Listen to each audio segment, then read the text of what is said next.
कीजिए, मैं आपसे वादा कर रहा हूं कि हम आपके भरोसे को शर्मिंदा होने नहीं देंगे इंशाअल्लाह ताला। आज आप देख रहे हैं कि भाजपा की 27 साल से गुजरात में सरकार है। आज देश के प्रधानमंत्री श्री मोदी, जो गुजरात के मुख्यमंत्री भी थे, आज कह रहे हैं कि गुजरात को मैंने बनाया। प्रधानमंत्री कह रहे हैं कि गुजरात को मैंने बनाया। कि नरेंद्र मोदी के मुख्यमंत्री चीफ मिनिस्टर बनने से पहले गुजरात में कुछ भी नहीं था क्या? गुजरात नहीं था क्या? अरे इस गुजरात को किसने बनाया? इस गुजरात को सौराष्ट्र की महिलाओं ने बनाया। इस गुजरात को डांग के आदिवासियों ने बनाया। इस गुजरात को वडगाम के दलितों ने बनाया। इस गुजरात को उस बन्नी के उस चरवाहों ने बनाया। इस गुजरात को समंदर के तूफानों में जाकर वो मल्ला जो मछली पकड़ता है उसने गुजरात को बनाया। अरे गुजरात पहले से था और मोदी जब थे, जब भी है और उनके बाद भी रहेगा इंशाअल्लाह ताला। तो ये प्रधानमंत्री का बोलना कि गुजरात को मैंने बनाया, मुझे समझ में नहीं आया। हां, गुजरात में एक चीज मोदी ने बनाई, वो है मोरबी का ब्रिज उन्होंने बनाया, जिससे 150 लोगों की मौत हो गई। यकीनन बनाया आपने। आपने गुजरात को नहीं बनाया, आपने गुजरात की जनता को बेवकूफ बनाया। आपने माया जाल दिखाया। और मोरबी का ब्रिज अंग्रेजों के जमाने का ब्रिज, 150 लोग मर जाते हैं। 150 लोग मर जाते हैं। 50 बच्चे उसमें शामिल हैं, जिसमें 2 साल का बच्चा भी है। आप बोलते हैं गुजरात मैंने बनाया। देश के प्रधानमंत्री, आप प्रधानमंत्री हैं, आप कैसे कह सकते हैं कि गुजरात को आपने बनाया? मोरबी का ब्रिज फिर कैसे गिरा? कौन जिम्मेदार है उस ब्रिज का?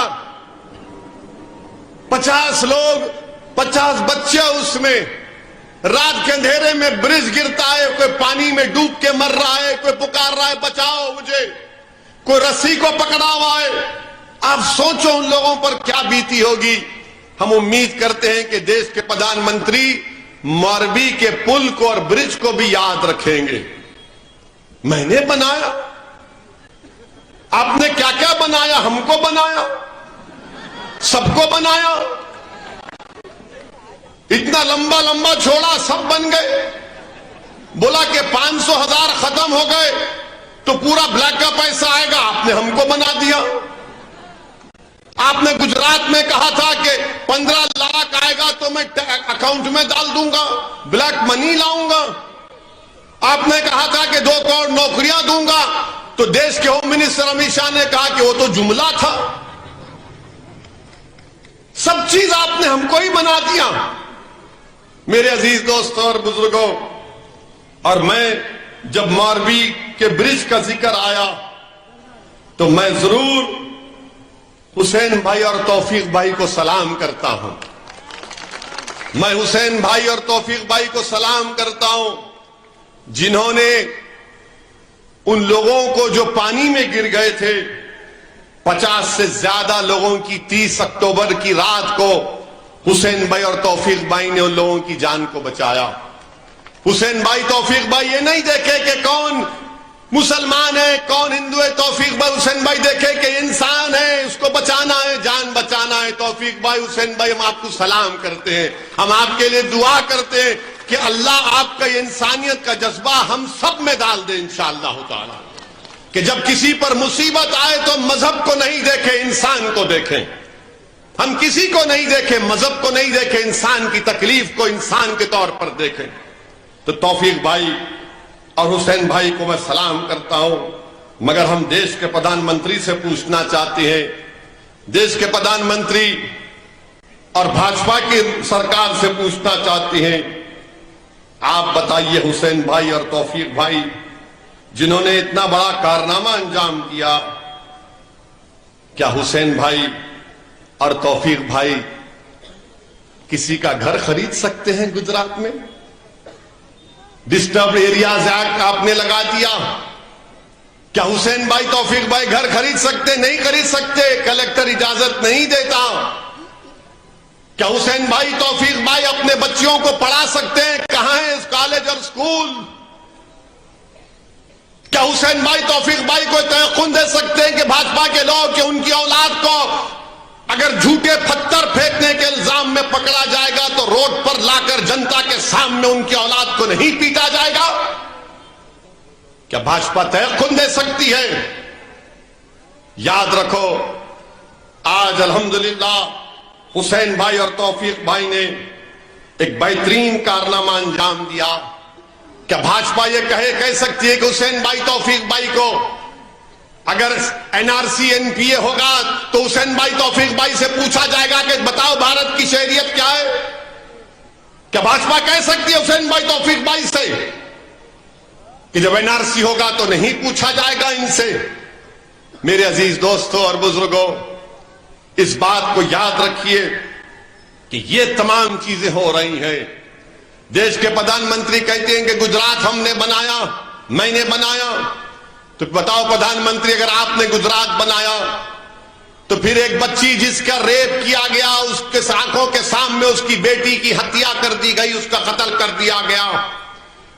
उस बच्ची जो प्रेग्नेंट थी 6 महीने, उसकी आंख के सामने उसकी मां का रेप हुआ, उसका कत्ल कर दिया गया। और आपकी सरकार ने रेप करने वालों को, हत्या करने वालों को छोड़ दिया। बताइए मेरे अजीज दोस्तों और बुजुर्गों, यही तो बात है। जब हम इन चीजों को उठाते हैं तो हम पर इल्जाम लगता है कि मजलिस के प्लेटफॉर्म से ओवैसी भड़काऊ भाषण देता है। मैं कौन सी बात अपने मुख्तसर सी तकरीर में अब तक ऐसी किया हूं, किसी की समुदाय के खिलाफ नहीं कहा हूं। मैं ये कह रहा हूं कि बिल्किस बानो का जिक्र आप पार्टी भी नहीं करती है। आज भी आप देख लो, जकिया जाफरी से कौन जाकर मिलता है? लोग कहेंगे अरे तुम क्यों पुरानी बातों को उठाते हो? मैं इसलिए उठाता हूं कि लोग, जनता याद रखे कि इंसाफ अगर नहीं मिलेगा तो इंसाफ के लिए हमको बोलना पड़ेगा। मेरी इज्जतदार मां और बहनों, हम आपसे अपील कर रहे हैं, ये लड़ाई आपकी लड़ रहे हैं। नौजवानों, ये लड़ाई तुम्हारे मुस्तकबिल के लड़ रहे हैं। जमालपुर के बुजुर्गों को इस बात का तयक़ुन दे रहा हूं कि आपकी आंखों में जो आंसू हैं, आपके दिलो दिमाग में जो ख्वाब है अपनी औलाद को पूरा करने के लिए, उन ख्वाबों को पूरा करने के लिए मजलिस इस इंतखाबात में साबिर काबुलीवाला को अपना उम्मीदवार बनाकर आपके सामने लाई। मैं आपके सामने खड़े होकर आपसे अपील कर रहा हूं कि अपने इत्तेहाद की ताकत पर मुत्तहिदा तौर पर अपने एक कोर्ट का इस्तेमाल करिए और साबिर काबुलीवाला को यहां से अपना नया एमएलए बनाकर गुजरात की असेंबली में भिजाइए। मुझ पर इल्जाम लगते हैं, मुझे उसकी कोई फिक्र नहीं है। हम इलेक्शन लड़ते हैं तो सबके पेट में दर्द शुरू हो जाता है। सब कहते हैं कि यहां तुम क्यों आए, वहां तुम क्यों जा रहे हो? अरे याद रखो, अल्लाह जब तक असदुद्दीन ओवैसी को जिंदा रखेगा, जब तक मेरी सेहत साथ देगी और जब तक अल्लाह मेरे जिस्म में सांसों को बाकी रखेगा, मैं मजलूमों के लिए लड़ता रहूंगा। मैं कमजोरों को ताकत की हासिल करने के लिए लड़ता रहूंगा। मैं हमारी इज्जतदार मां और बहनों के ख्वाबों को पूरा करने के लिए लड़ता रहूंगा।